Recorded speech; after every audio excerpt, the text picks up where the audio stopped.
Ketemu lagi dengan saya, Dr. Sugiri Tama. Pada kesempatan kali ini, saya akan melanjutkan membahas tentang jaringan epitel. Ini adalah bagian ketiga pembahasan tentang jaringan epitel.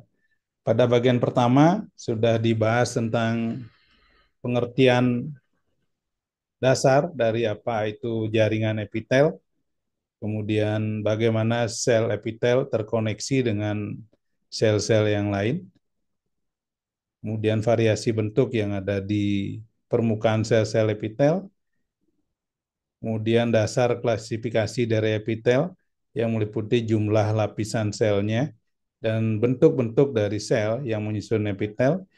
Kemudian pada bagian kedua sudah dijelaskan tentang jenis-jenis dari epitel yang didasarkan pada ketiga hal tadi, yaitu variasi pada permukaan sel, berapa jumlah lapisannya, dan bentuk sel yang ada pada permukaan paling atas.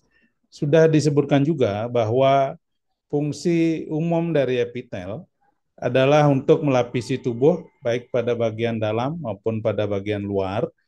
Kemudian selain itu juga ada fungsi lain dari epitel yaitu membentuk kelenjar. Nah, pada bagian ketiga ini saya akan tunjukkan bahwa berbagai kelenjar yang ada di tubuh kita itu diisi atau dibentuk oleh sel-sel epitel. Jadi akan fokus membahas epitel sebagai penyusun dari kelenjar-kelenjar.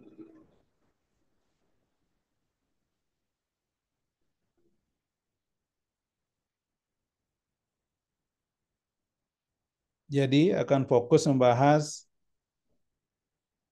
sel-sel epitel dalam menyusun berbagai jenis kelenjar yang ada di tubuh kita.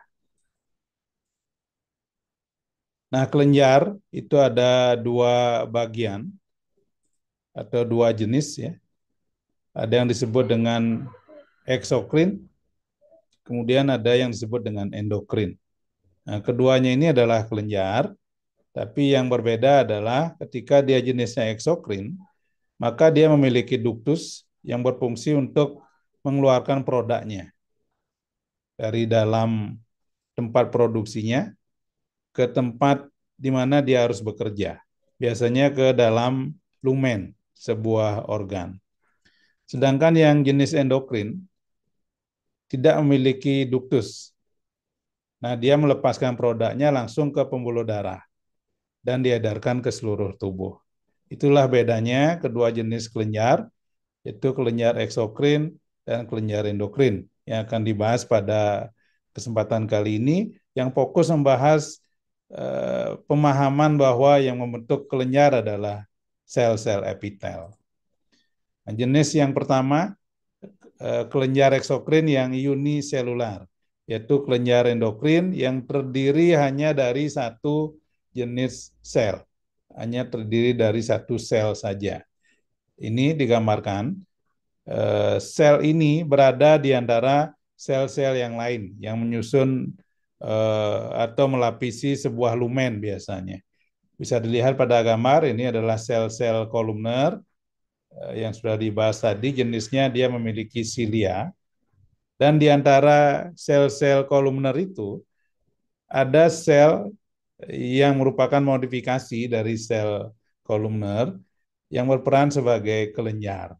Nah, sehingga disebut sebagai kelenjar uniseluler. Produknya biasanya mukus, dia tidak langsung memiliki duktus karena dia langsung berperan sebagai unit produksi, kemudian langsung melepaskan produknya ke permukaan dari mukosa. Dia tersebar, tadi sudah disebutkan, di antara sel-sel epitel yang lain. Biasanya ditemukan pada kelenjar, biasanya ditemukan pada traktus digestivus maupun pada sistem respiratory. Kemudian jenis kelenjar yang kedua yang disebut dengan simple tubular gland. Jadi bisa dibayangkan jenis kelenjar ini seperti sebuah tabung reaksi dan dia jumlahnya hanya satu. Dia memiliki duktus yang sangat pendek Jadi ada unit produksinya di sini, kemudian dia akan melepaskan produknya langsung ke sini. Nah, ini disebut sebagai simple tubular gland. Jadi epitelnya seperti dilihat di sini, simple columnar epithelium yang menyusun jenis kelenjar ini. Produknya biasanya mukus, ya. Lokasinya pada usus besar dan usus kecil. Jenis yang berikutnya simple branch tubular gland. Ini jadi berupa kelenjar yang bentuknya seperti tabung reaksi tubular, tapi dia bercabang. Kemudian ada satu ductus yang menyalurkan semua produknya keluar. Jadi ini dipakai bersama-sama ductus ini. Yang melapisi atau yang membentuk kelenjar ini adalah jenisnya ini, simple columnar epithelium. Sebagian besar produknya adalah mukus. Contohnya lokasinya pada lambung, yaitu kelenjar pylorus. Yang berikutnya adalah simple coil tubular gland. Ini jenisnya adalah simple tubular, tapi cukup panjang dan ada semacam bentuk seperti spiral. Nah, sel yang melapisi simple cuboidal sampai cuboid berlapis. Ini unit produksinya. Ini adalah ductusnya, disusun oleh sel-sel kuboid berlapis. Contohnya adalah kelenjar keringat, tentu produknya adalah keringat itu sendiri. Yang berikutnya ini namanya simple acinar gland. Contohnya adalah kelenjar litre yang melapisi bagian dalam dari uretra. Unit produksinya itu disusun oleh kelenjar kolumner, cuboid sampai kolumner. Dan ini yang digambarkan adalah ductusnya. Juga disusun oleh sel-sel lapis cuboid sampai kolumner.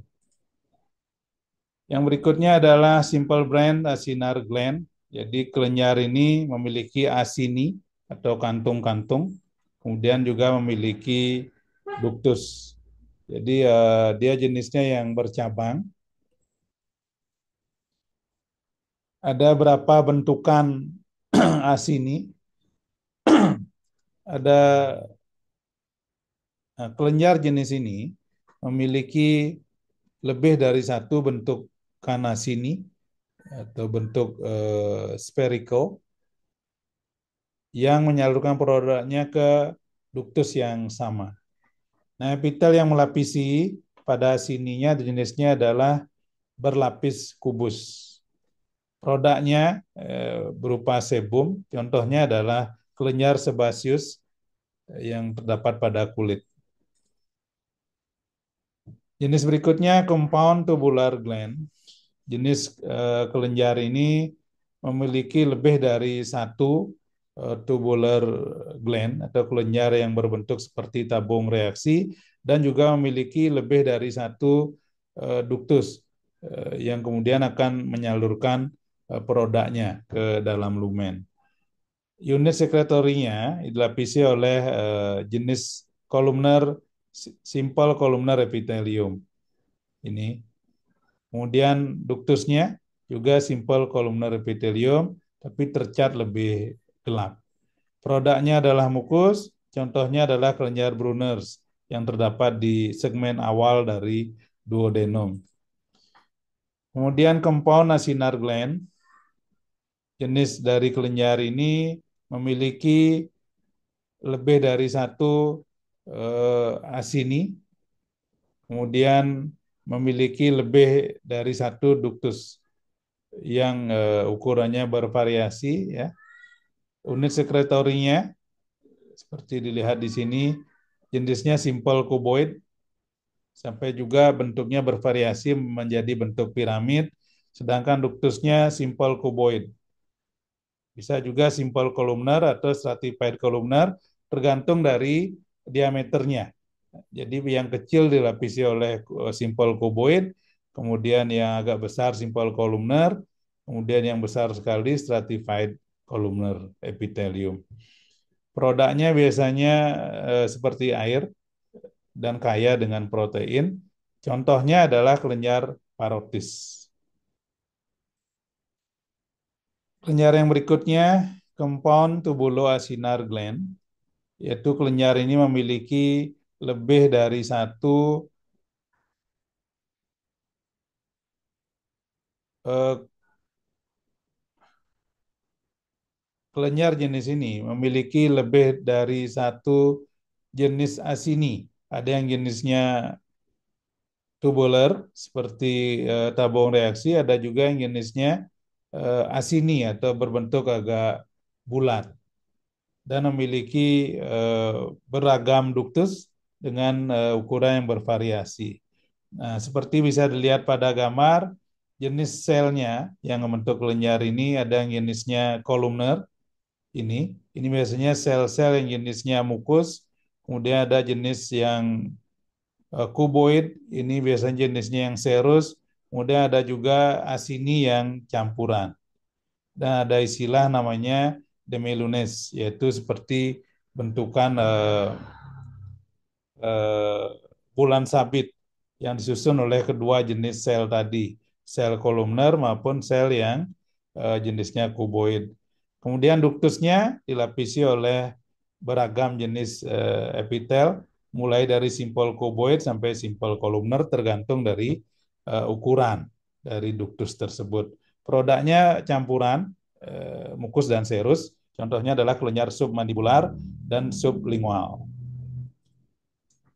Nah, itu tadi yang eksokrin sudah saya jelaskan bahwa semuanya disusun oleh epitel. Itu yang membuktikan bahwa epitel memang menjadi penyusun utama dari kelenjar.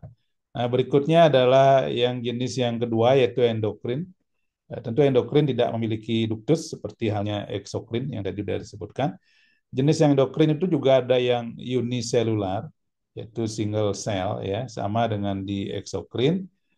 Eh, Lokasinya juga tersebar di antara sel-sel eh, yang melapisi lumen.